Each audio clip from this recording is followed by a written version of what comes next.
Pentingnya pertolongan pertama. Kamu pasti udah tahu kan kalau kecelakaan dan musibah bisa datang kapan saja, di mana saja, dan menimpa siapa saja. Dalam setiap kejadian itu pastilah ada penderita cedera, baik yang mengalami luka berat maupun luka ringan, dan membutuhkan pertolongan pertama yang cepat dan tepat.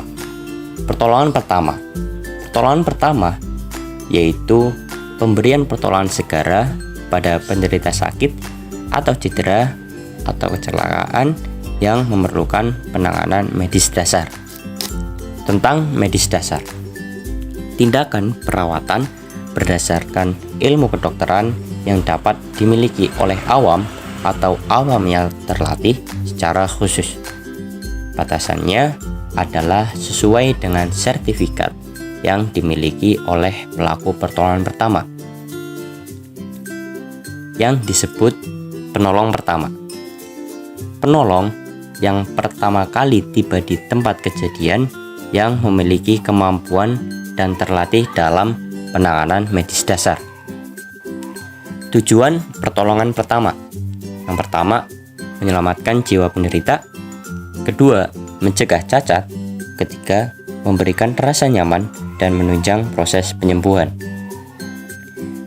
Dasar hukum: seorang petugas pertolongan pertama ternyata ada aturan undang-undangnya.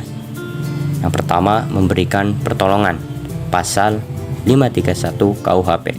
Barang siapa menyaksikan sendiri ada orang dalam keadaan bahaya maut, lalai memberikan atau mengadakan pertolongan kepadanya si penderita, sedangkan pertolongan itu dapat diberikannya atau diadakannya dengan tidak akan mengkhawatirkan bahwa ia sendiri atau orang lain akan kena bahaya, dihukum kurungan selama-lamanya 3 bulan atau denda sebanyak-banyaknya Rp4.500. Jika orang yang perlu ditolong itu mati, diancam dengan sanksi KUHP 45, 165, 187, 304S, 478, 525, 566. Kedua, kerahasiaan. Pasal 322 KUHP. Pertama, barang siapa dengan sengaja membuka suatu rahasia yang wajib menyimpannya oleh karena jabatan atau pekerjaannya, baik yang sekarang maupun yang dahulu, dipidana dengan pidana penjara selama-lamanya 9 bulan atau denda sebanyak-banyaknya Rp9.000. Kedua, jika kejahatan itu dilakukan yang tertentu, maka perbuatan itu hanya dapat dituntut atas pengaduan orang lain. Penting, penolong juga perlu minta izin sebelum menolong. Persetujuan tindakan pertolongan. Ada 2 bentuk persetujuan atau izin bagi penolong untuk melakukan tindakan.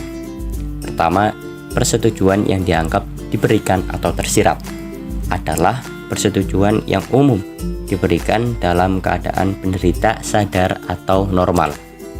Kedua, persetujuan yang dinyatakan adalah persetujuan yang dinyatakan secara lisan atau secara tertulis oleh penderita itu sendiri. Seorang penolong pertama mempunyai kewajiban sebagai berikut: menjaga keselamatan diri, anggota tim, penderita, dan orang di sekitarnya, menjangkau penderita, mengenali dan mengatasi masalah yang mengancam nyawa, meminta bantuan atau rujukan, memberikan pertolongan dengan cepat dan tepat sesuai dengan keadaan penderita, membantu penolong yang lain, menjaga kerahasiaan medis penderita, melakukan komunikasi dengan petugas lain yang terlibat, mempersiapkan penderita untuk ditransportasi atau dirujuk ke fasilitas kesehatan. Bagi yang ingin jadi penolong pertama, ini kualifikasinya: jujur dan bertanggung jawab, profesional, mempunyai kematangan emosi, mampu bersosialisasi, kemampuan nyata terukur sesuai sertifikasi, mempunyai kondisi fisik baik, dan mempunyai rasa bangga.